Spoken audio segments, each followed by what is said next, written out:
Lisons Ésaïe chapitre 63. Commençons au verset 7. Il est écrit: Je publierai les grâces de l'Éternel, les louanges de l'Éternel, d'après tout ce que l'Éternel a fait pour nous. Je dirai sa grande bonté envers la maison d'Israël, qu'il a traité selon ses compassions et la richesse de son amour. Alors, toi aussi, c'est Dieu de façon à témoigner sa bonté, son amour et ses compassions qu'il t'a traité avec. Toi qui es aujourd'hui appelé du nom d'Israël. Amen. C'est l'Éternel en témoignant ses bienfaits. Ce serait bien pour toi. Mais si tu sais Dieu, ne voyant pas ce que Dieu a fait pour toi, la vie éternelle, si tu ne mesures pas, tu vas pécher contre Dieu. Mais si tu mesures le prix de la vie éternelle, il serait très difficile que tu pêches contre Dieu. C'est la vérité.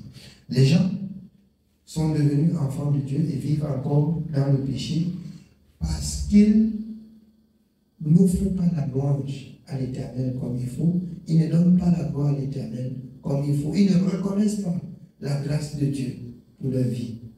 Donc, quand on n'a pas mesuré le prix de la souffrance, du salut, de Jésus, alors on peut parler de Dieu et puis on peut aller s'amuser dans le monde.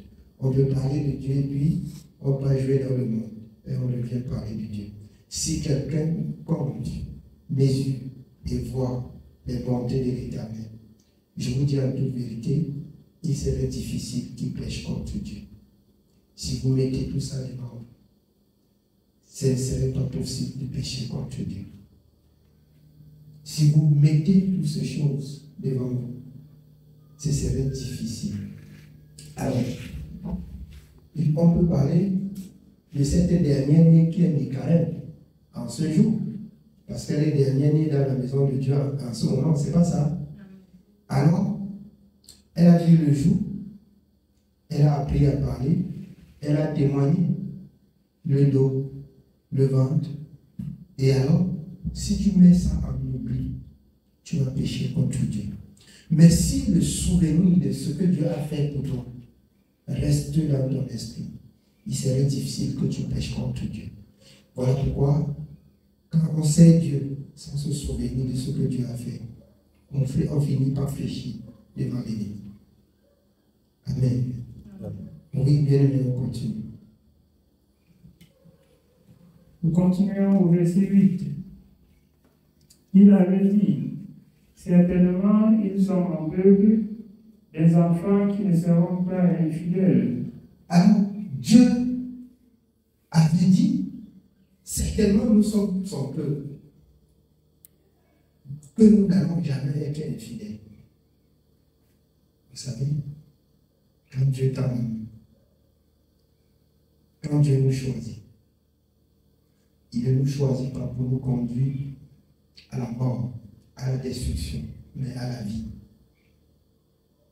Dieu, sa pensée, c'est que certainement, on doit obéir pour l'éternité. Dans le plan de Dieu, il ne te sauve pas pour attendre que tu tombes. Mais parce qu'il connaît déjà la conséquence de la mauvaise vie ou du mauvais chemin par où tu es passé, il sait que tu connais que là, c'est mauvais. Et toi, on te sort de la boue, on te met à l'abri de la lumière, tu vois qu'il y a dans la boue, alors, beaucoup de bonbons qu'il faut sucer. Alors que tu descends jusque-là, il n'y aura plus personne pour te soutenir et te faire sortir. Quelqu'un t'a tendu la main, sors de là et laisse tout ça. Viens.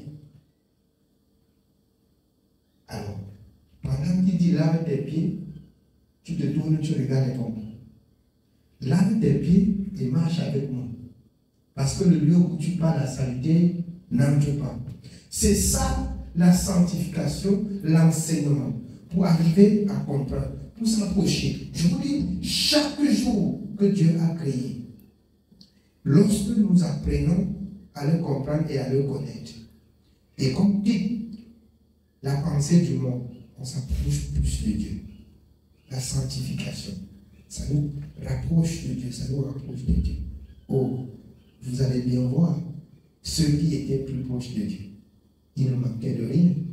Votre père Abraham, Moïse, les apôtres, ils avaient besoin de quoi? Ils avaient besoin de quoi? Ils avaient besoin de rien. Vous avez vu, si c'était cette génération, ils devraient accepter l'argent pour vendre le Saint-Esprit comme l'auteur a proposé aux apôtres de l'aide qui donne un peu d'argent pour qu'ils les accordent le Saint-Esprit. Ça se fait dans la religion. Vous payez même pour le baptême. Vous payez même pour le Saint-Esprit. Les apôtres ont dit, toi et ton argent, que tu périsses.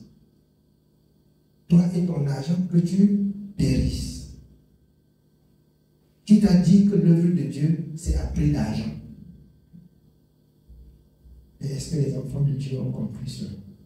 Est-ce que les enfants de Dieu ont compris que Jésus a payé le prix pour que vous soyez sauvés? Je vais vous dire, tout ce que vous pouvez dépenser même pour l'œuvre de Dieu, bien aimé, vous ne retournez à Dieu que ce que Dieu vous a donné. Vous n'avez fourni aucun effort. Et si Dieu n'a rien fait pour vous, c'est pourquoi même ceux qui ont beaucoup d'argent et qui n'arrivent à rien faire pour Dieu, ils sentent que c'est de leur force qu'ils ont acquis ce qu'ils ont. Et c'est pourquoi ça peut être difficile de faire pour Dieu. Mais quand quelqu'un sent dans son cœur que Dieu a fait, vous avez vu David, qu'est-ce qu'on peut offrir à Dieu si ce n'est pas Dieu qui nous a donné ce qu'on lui offre? C'est pas ça? Donc, même ceux qui ne pensez pas que vous faites beaucoup quand vous donnez quelque chose pour le service de Dieu. Vous ne faites pas trop. Vous ne faites pas beaucoup. Et je nous exhorte, ce que Dieu veut, c'est notre sanctification. Comme il dit dans 1 Thessaloniciens 4, c'est comme ce détour de l'iniquité, de l'impudicité, de l'impureté. Parce qu'en fait, c'est ce qui met une séparation entre l'homme et Dieu. Voilà ce que Dieu veut. C'est que nous quittons ce qui est impur. C'est ce que Dieu veut. Ce n'est même pas des choses que vous venez à l'église, que vous avez fait l'offrande. Ce n'est pas ça que Dieu attend. Ce n'est pas ce que Dieu attend. Dieu attend l'obéissance. Dieu attend l'obéissance. Mais les bonbons pasteurs vont vous dire que si vous donnez beaucoup à Dieu, vous allez être favorable devant Dieu. Vous allez être bien vu. Dieu manque quoi pour vous demander quoi? Dieu manque quoi? Et c'est ce que Dieu a dit. Les animaux de la bouche, celui qui les a créés. La terre tout entière, tout ce qui vit, c'est Dieu qui a créé. Dieu ne vous exige rien pour votre salut, si ce n'est d'obéir, de marcher selon sa volonté. C'est tout ce que Dieu demande. Et puis, quand tu fais un bien envers une personne, c'est aimer ton prochain comme toi-même, comme Dieu a dit. Vous avez vu? Dieu a instauré la dîme au peuple, parce que le peuple avait la main dure. Je vais vous dire pourquoi. Les souverains sacrificateurs qui travaillaient au temple, ils ne sortaient pas pour aller faire des œuvres pour eux-mêmes. Moi, aujourd'hui, je vais dans ma boutique et je rentre pour servir Dieu comme vous autres et je dis que vous me donnez la dîme de votre domaine. Je donne pour moi à qui? Non, soyons clairs, je donne pour moi à qui? Parce que être serviteur, c'est pas une gloire, c'est pas Dieu, c'est pas quelque chose d'extraordinaire. Malheur à moi si je ne fais pas ce que Dieu m'a choisi de faire, je lui rendrai des comptes. Il n'est pas interdit aux enfants, aux hommes de Dieu de travailler. Mais ils ont trouvé qu'ils sont des paresseux et qu'ils doivent mettre le joug sur le dos des enfants de Dieu que leurs pères même n'ont pas pu. Parce qu'au juste, même ce qu'ils appellent dîme. Je vous dis avec toute vérité, quand nous rentrons dans les Écritures, ils ne le font pas comme ça se faisait dans la loi. Personne ne fait comme c'est écrit dans la loi. Si on doit interpréter la loi telle que le peuple interpréter et pratiquer la dîme, ils ne le font pas. Amen. Oui, bien, on continue.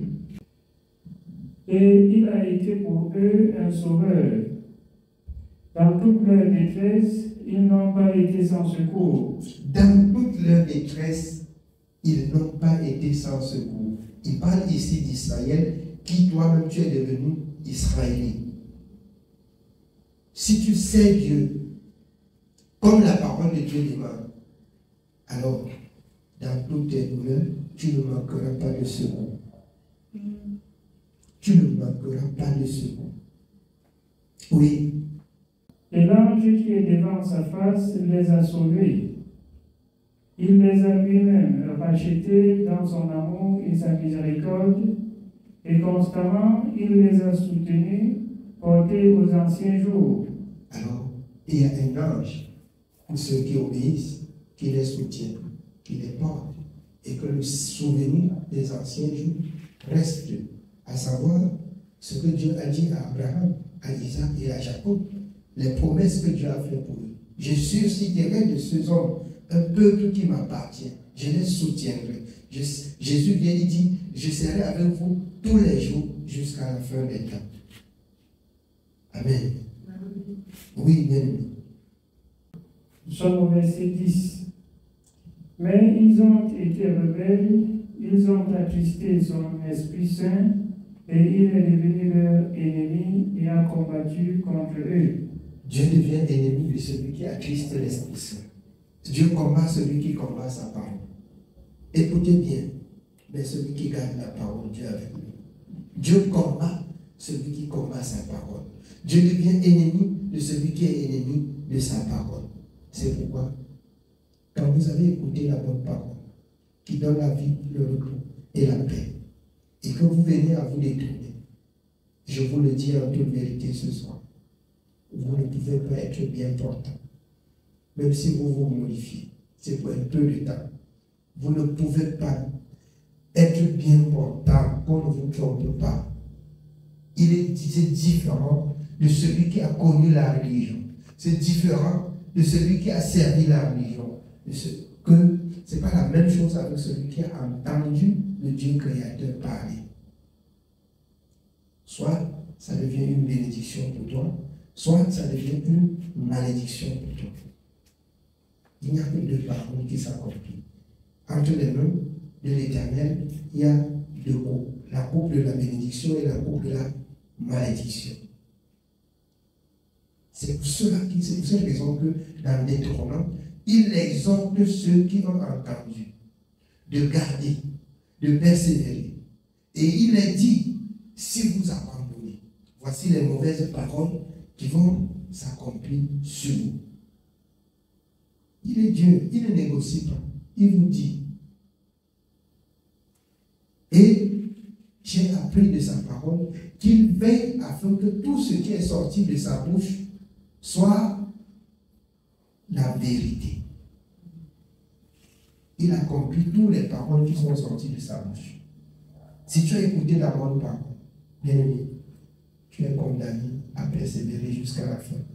Tu es condamné à mourir. C'est la vérité. On ne vous dit pas la vérité, mais ici c'est la vérité.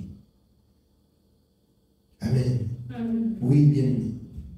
Nous continuons au verset 11. Alors son peuple se souvint des anciens jours de Moïse. Où est celui qui les fit monter de la mer avec le berger et son troupeau?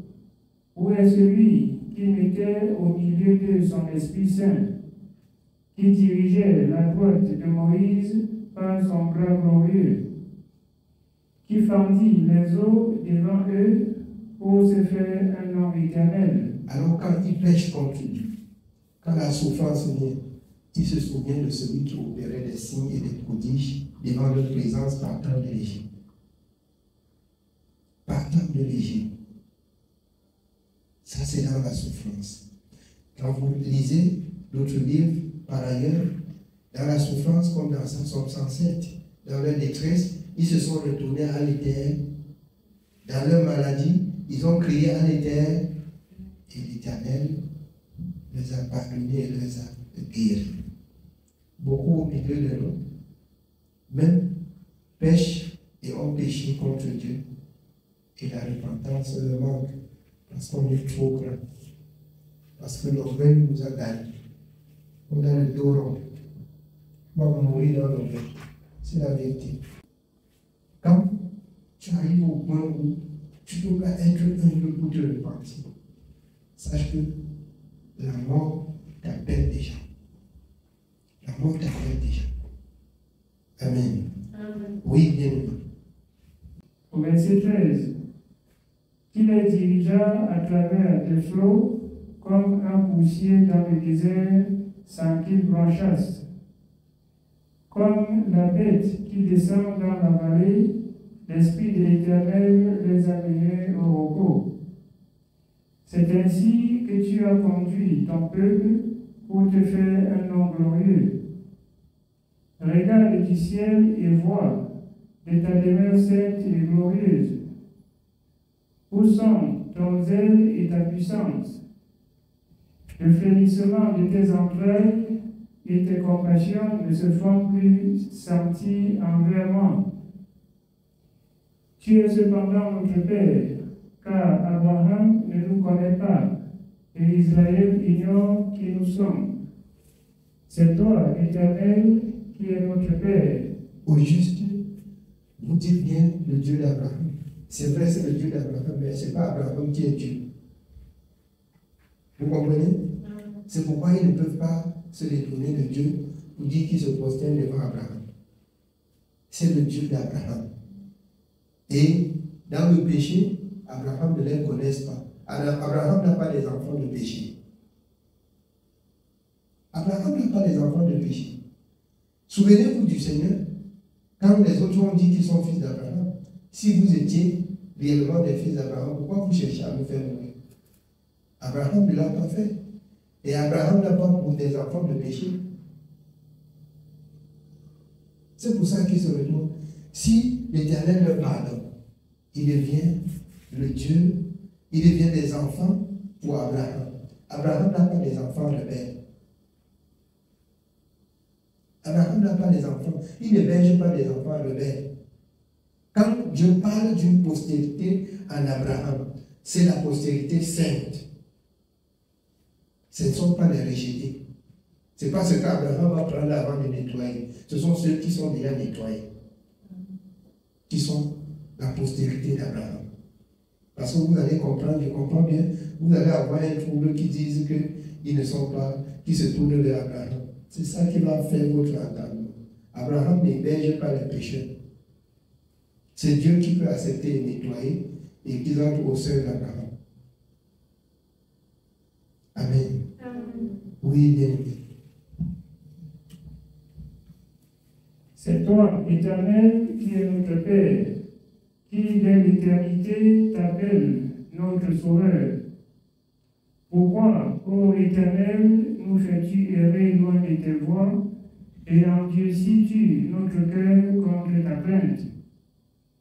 Reviens pour l'amour de tes serviteurs, des tribus de ton héritage. Alors, vous, quand quelqu'un sent que son cœur est dur, vous voyez comment les gens répandent leur cœur devant Dieu.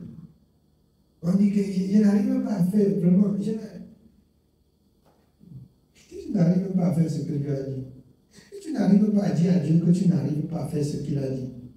C'est que tu es déjà pour la tombe. C'est que tu es pour la tombe. Amen. Oui, bien aimé. Ton peuple saint n'a possédé le pays que peu de temps. Nos ennemis ont foulé ton sanctuaire. Nous sommes depuis longtemps comme un peuple que tu ne gouvernes pas et qui n'est point appelé de ton nom.